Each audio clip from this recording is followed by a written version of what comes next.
මෙන්න ඇවිල්ලා ඉන්නවා දෙනියා ඉඳන් මේ බයික් එක ගෙනියන්න. ඉතින් අකුරැස්සෙන් ඊට කලින් ඇවිල්ලා මාර කේස් එක. මේ ඔයාලා ළඟ නේද දෙනියා අකුරැස්ස ළඟ නේ? මේ කැමති නැද්ද මේ දෙනියායි ළඟ හින්ද දෙන්න වාගේ හිතවත් ගමටවත්? මං ගත්තෙත් ලෝක අමාරු වෙන්නේ. ගත්තෙත් අමාරුයි. ඒකනේ ඔයා තමයි තුන්වෙනියට බලන්න ආවේ. අපි ආපහු ස්කූටි එක ගමු අනිවාර්යෙන් දෙන්නම් හොඳේ. අනේ තරහ වෙන්න එපා.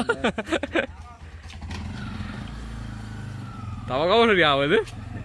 ඔන්න බයික් එක අරගෙන අර කට්ටිය බිල් එක ලියන ගමන් එතකොට මේ මල්ලිත් දැන් බයික් එක ගන්න. කොයිද ආවේ වැඩියෝ? කැකනුදුරේ දැන් කිට්ටෝනේ කවන්නේ නැහැ. මේ ඊළඟ බයික් එක ගමු තරහ නැහනේ. මේ අකුරැස්සේ පව් මෙයා ඊට පදින්න තමයි අරන් යනවා කියන්නේ. කවන්නේ නැහනේ. කොහමද එන්ජින් එක හොඳයිද කොහමද? ඉතියක් තමයි තියෙන්නේ.